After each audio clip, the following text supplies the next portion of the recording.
Hello, friends and bent riders. This is Greg, the Mile High Triker. I'm back for part 2 of a survivor's story. We'll pick up right where we left off at the end of part 1. Thanks for your patience.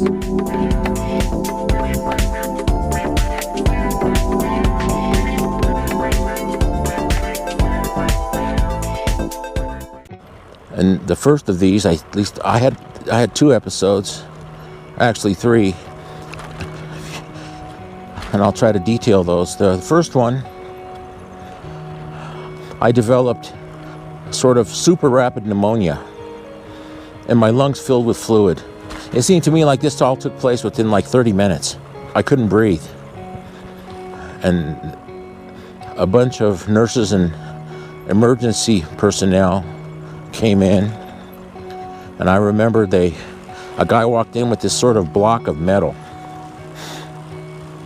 And he stuck me in the arm with it. He said, "This is gonna hurt." He said, "Don't move." And it was like he was using a chainsaw to cut off it was my left arm. They were doing, this device apparently reads blood gases so they could tell where I was. I'm not a religious man, but I made a sort of pact. I mean, I had had real problems with my back pain. You know, the pain was so bad that there were times I had considered suicide. And I said, okay, if I'm gonna die, I said, okay, I'm ready. I wasn't afraid of death at this point. I was more afraid of the effect that it would have on my family, on my wife, and the people around me than I was on what would happen to me. But I said, if I die, okay, I'm ready. But if I survive, I said, I'll never consider suicide again. And they put me up, then they moved me up to the ICU. They put a mask, a breathing mask on me. And I stayed there for I don't know how long. I don't even know for sure, a day or so, a couple days, I don't know. But anyway, I came out of that. I made it through that. I also had a second episode where I developed a severe pain in my left groin, and the pain was just agonizing. I don't know if I have the order right here, which one came first. I remember that I couldn't even think straight. The pain was so bad. And I had my wife call my brother, who was very ill himself at the time. He has heart trouble. And he hadn't been out of the hospital too long himself. But he came to see me, and his home is a long way from where the hospital is. I needed him, and he came to be with me. That was a second episode, a separate one. And the pain in my leg was so bad that it was right around it was a few days, I guess, before they moved me. They moved me from University of Colorado Hospital. I'm thinking I stayed there 16 days, 14 days, 16 days, I'm not sure. And then I stayed at the other hospital for about 2 weeks. So all in total, about a month I was in the hospital. And then the third episode was they came in, every day they took blood like multiple times. They would give me EKGs on a regular basis. I think I had EKGs at least twice a day. They would do one in the morning and they would do one in the evening, because the arsenic can affect your heart rhythm. It turned out that is indeed what happened, that the arsenic trioxide did affect I did have arrhythmia, and so they ended up having to take me off it for a couple days. And they lowered my dosage, and then they gradually raised it just to see if I could tolerate it. Now keep in mind, the arsenic is not the primary medication. That's the Atra or vitamin A. Unlike many leukemia patients, I didn't have a bone marrow transplant or any of that sort of thing. All they gave me was these 2 medications.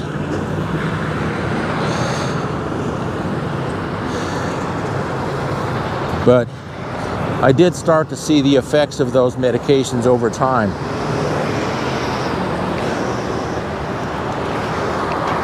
Vitamin A affects the liver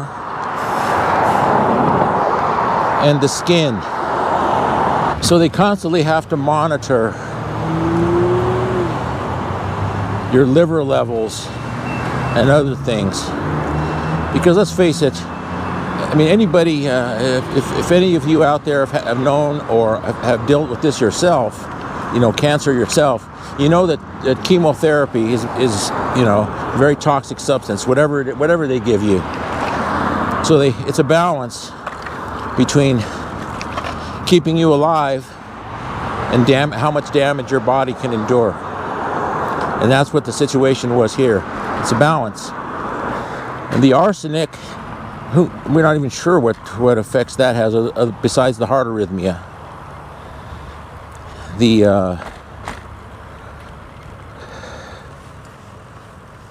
The vitamin A causes the skin to burn. It's like you get a severe sunburn, except it's over your whole body. But I got past that first week. I mean, thanks to a good doctor, you know, a great hospital, my wife, and my friends, and people who came to my rescue. And I had some great nurses. I mean, the nurses are the ones who see you the most. The doctors would come and go, but the nurses were right there, especially at the University of Colorado. After I left the hospital after that month, the 2 hospitals, I had to undergo 7 months of infusion therapy. I took the Atra I took in gel cap form, and I took like 10 of those every day for 7 months. And over time, I had to do the infusions every day, like I said, which is something that's very unusual. For most cancers, you go and you do an infusion, and then you might not have to come back in for a couple of weeks or a month. I had to go to the Kaiser Infusion Center near downtown every single day. I lived in that infusion couch, hooked up to an infusion pump. At first, I could hardly stand up. They had to take me up there in a wheelchair, and somebody would have to drive me to the Kaiser Infusion Center downtown. And as I got better, I started to be able to walk up there. And eventually I was able to drive myself. I finished my infusion regimen in March of 2016. Now remember, this was from July the 28th, 2015, until March of 2016. I got out of the hospital just before my 57th birthday, which is on August 30th. Anyway, that's a brief story of how I survived APL. So I'm 5 years cancer-free now. And my follow-ups, I have had some permanent effects. My platelet count, which is a measure of how well your blood clots, the normal is 150. Mine averages around 120 to 125. So whenever I cut myself or have an injury, it heals differently. They don't look like normal scars. They take a long time, and they heal kind of brown in color. They don't look like my scars, the way my scars used to heal before. And who knows what the long-term effects will be. The doctors have told me, the oncologist, I mean, we've switched healthcare providers a couple of times since then, But they've told me that in essence I'm cured, that this should not return. And it does return in a small percentage of patients. But the cure rate is something like 85 to 90%. But it has left its mark on me. I mean, I already had back trouble, which I still have, and it took something from me. I'm not as strong as I used to be, even before all this happened.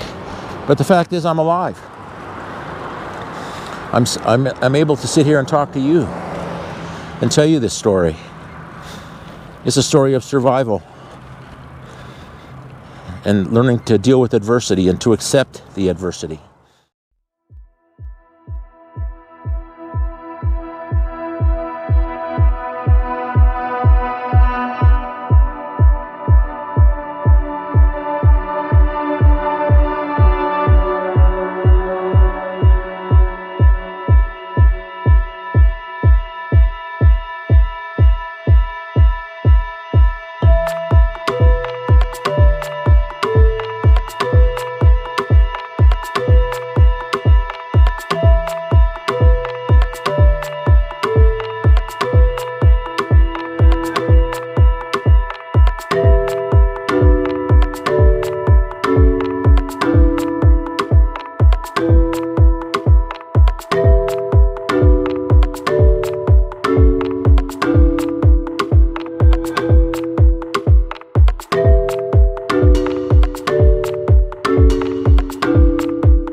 finish up my video, I wanted to make a few comments. In the 5 years since my cancer diagnosis in 2015, I've watched a lot of documentaries and done a lot of research trying to understand just what happened to me and about cancer in general. One of the documentaries that I watched was on PBS. It was called The Emperor of All Maladies. I'll link it to the description below if I can find it.